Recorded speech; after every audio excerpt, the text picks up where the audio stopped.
When I first heard that Warner Bros. Discovery was making a TV show adapting the Harry Potter books for their streaming service Max, I was kinda dumbfounded. So dumbfounded that I had to double check the sources on what I was reading because I thought it was fake. My impression was that a Harry Potter TV show, or any kind of reboot of the series, wasn't something the fans were asking for.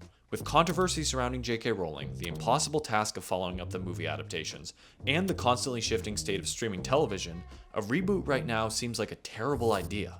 Today I'm going to go into detail on all these points. I'm going to explore why I think this is the worst possible idea for the Harry Potter IP, and why ultimately I think it will be a letdown, both for fans and for the company that's making it. Alright, let's get into it. Now, I've talked about my childhood love of Harry Potter before on this channel, and in particular, I was a fan of the books, and a constant hater of how inaccurate the movies were. I was that kind of kid that was on forums in the late 2000s complaining that the movies were too short, and how we actually needed a TV show to give them a proper adaptation. And when Game of Thrones was dominating HBO every Sunday in the 2010s, I was right there saying Harry Potter should get the same treatment. But things have changed a bit in the last few years that have made me think differently. Firstly, my relationship with the book's author has changed pretty dramatically, and I don't think I'm the only one that feels this way. J.K. Rowling went from Stephen King levels of untouchable genius, loved by her readers, even when she was tweeting about how Hogwarts didn't used to have bathrooms or something, to an out-of-touch, transphobic billionaire that most people seem to hate even talking about. Now, some people will say that this debate about Rowling purely exists on the internet. In fact, the CEO of Max, Casey Bloys, recently said as much when the show was announced. And although I do agree that this debate is mostly happening online at the moment, I mean, you can take a look at the comment section of my most recent Harry Potter video, I do think it's becoming a larger conversation over time, and it builds every time there's something Harry Potter released to the general public. If you were on a certain side of the internet when the video game Hogwarts Legacy was released last year, then you probably know what I mean. The first week the game sold, there were thousands of people on Twitter and Reddit that were expressing their disappointment that people bought the game and supported Rowling. And there was even an organized hate campaign against certain streamers that were playing it. The game still made a fortune, but it brought even more public attention to Harry Potter fans' backlash against Rowling. And even if this is an online-only debate, why does that not make it relevant? Gen Z is on the internet all the time, and they're listening to what other people have to say on there. And if what they're seeing is that Harry Potter is this out-of-touch millennial thing with a transphobic author, then they're probably not going to engage with the show when it comes out. Millennial nostalgia alone isn't going to justify a show that costs $200 or $300 million per season. I mean, just take a look at the Lord of the Rings show as an example of this. That show tanked because it didn't have the viewership to hold it up. The same debate that surrounded Hogwarts Legacy will surround this show, and possibly even more, because unlike the game that tried to separate itself from Rowling, this show is a direct adaptation of her work. Everything problematic about the author will come out, as well as everything problematic about the original books.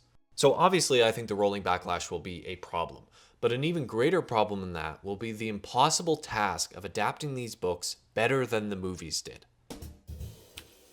As I said before, I wasn't a huge fan of these movies growing up because I didn't think they were accurate enough to the books. But as time has gone on, I've learned to appreciate the things the movies do so well. The casting, the art design, the music, this scene from the 7th movie, the fight between Dumbledore and Voldemort in the 5th, the entire 3rd movie. The way Rupert Grint says, "Head into the dark forest." When you compare these movies to the book adaptations that came before and after, they hold up quite well. They do occasionally make changes, but most of them are pretty smart, and oftentimes they're changing something to have it be more blockbuster friendly. For instance, in The Goblet of Fire, when the dragon escapes the arena in the first task, yeah, it's pretty stupid, but I understand that it's more interesting than just having Harry fly above the dragon and then run down and grab the egg. The same thing could be said for Prisoner of Azkaban, cutting out the Marauders backstory. I was disappointed to see it go, but as I said before, that movie is pretty great as is. One thing I will not forgive is when the Death Eaters attack the Burrow and Half-Blood Prince. This scene is so stupid. I understand why they did it. They needed to break up a long, slow movie with an action scene, but it just breaks all the pre-established rules of the series, and I hate it. Adaptation aside, there's also the point that the last film only came out a little over a decade ago. I know some people that rewatch this series every single year. For many fans, probably most fans, these movies define what Harry Potter is for them. I mean, there's a reason why they modeled the wizarding world of Harry Potter after the visual look of the movies. It's the same reason that the trailer that announced the show used John Williams' original score and the look of the castle we recognize. It's like the executives that made that trailer knew that even they couldn't do better than the movies.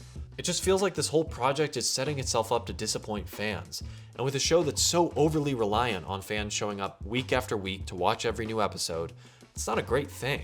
I mean, look at the Percy Jackson series that just came out that I tried my best to defend in my last video, or the Avatar: The Last Airbender series. Some source material is just way too untouchable, and adapting it ends up being a losing battle. And speaking of theme parks, what are they going to do when the show comes out? Will they redesign the park to look like the visual aesthetic of the show? Or will they tell the new filmmakers that they can't stray too far from the pre-established look of the movies? That feels like a great way to not make the new adaptation feel fresh. I grew up reading the series with the American cover art by Mary Grandpré, and for a long time, that's what I thought of when I thought of Harry Potter. I love this art so much. But then the artist who made the great Amulet comics, Kazuo Kibuishi, made new covers that changed the way I saw the imagery of the books. Like, just look at this redesign of Hogwarts. It's both cozy and also creepy. It's just great. It's stuff like this that actually makes me kind of excited to see a new adaptation of Harry Potter that could have a whole new feeling. But when there's already this well-established live-action visual aesthetic for the brand, it's going to be a long, uphill battle for these filmmakers to establish anything new. The last reason I think this show is a bad idea, and definitely the most important reason, is that streaming TV is just a bad business right now. For a long time, Netflix essentially cornered the market on streaming services, and every entertainment company that didn't have their own service, which was almost all of them, had to make a distribution deal with Netflix to release their content on the site. And then in 2019, everything changed. That year we got Disney+, Paramount+, Apple TV+, and then HBO Max and Peacock in 2020. By August 2023, Disney+ had lost the company $11 billion. Paramount Plus is losing hundreds of millions of dollars every quarter. Peacock seems like they're constantly on the edge of shutting down. On top of that, streaming shows and movies cost hundreds of millions of dollars to make, and they're usually forgotten within a month of release.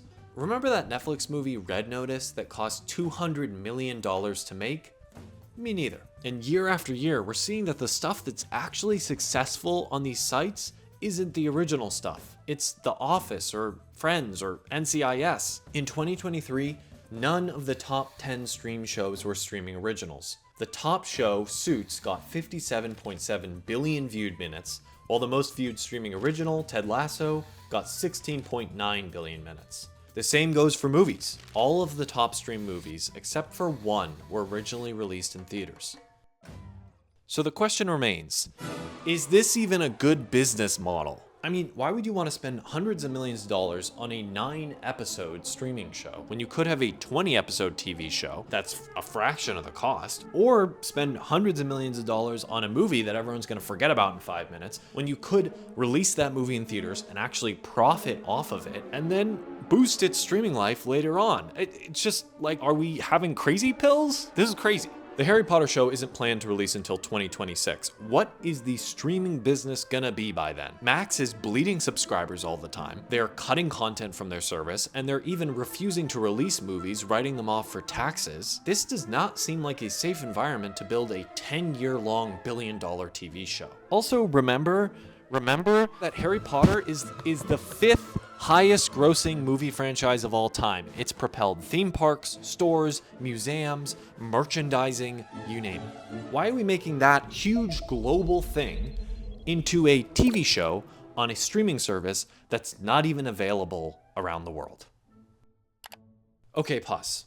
I know that I'm ranting a lot here. I don't like to rant in my videos. I don't like to be super negative. I like to take a more nuanced perspective on things, and maybe there's something that I'm missing here. There are a lot of smart people over there at Warner Brothers, and maybe they have an idea of how to solve all of these problems that I'm bringing about. But from where I'm standing, this seems like a serious mismanagement of this brand.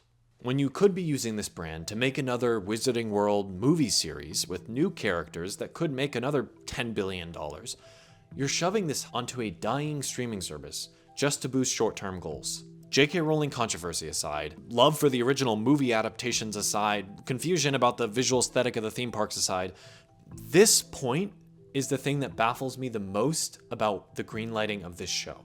I could make a whole other video about how I think they could better manage the Harry Potter franchise, and maybe at some point I will. But right now, I just want to acknowledge that this thing feels like a train wreck waiting to happen.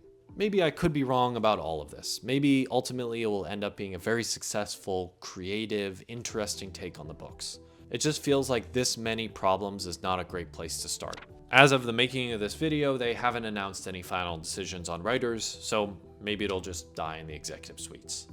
Again, I didn't want this video to be a rant, I'm sorry for that. I'm just particularly passionate about this subject. But I don't want the comments to become one long argument. So let's pitch TV shows or movies in the wizarding world that you think would be a better idea than this. Or if you think this show is a good idea, then let me know. I'd love to hear another perspective. Just like with my other Harry Potter video, I don't want to profit off anything that has to do with J.K. Rowling, so I'll be donating any ad revenue I make from this video to Mermaids, which is a UK-based charity that helps transgender youth. I really recommend it, and if you want to make a donation yourself, I'll leave a link down below. Thanks so much for watching.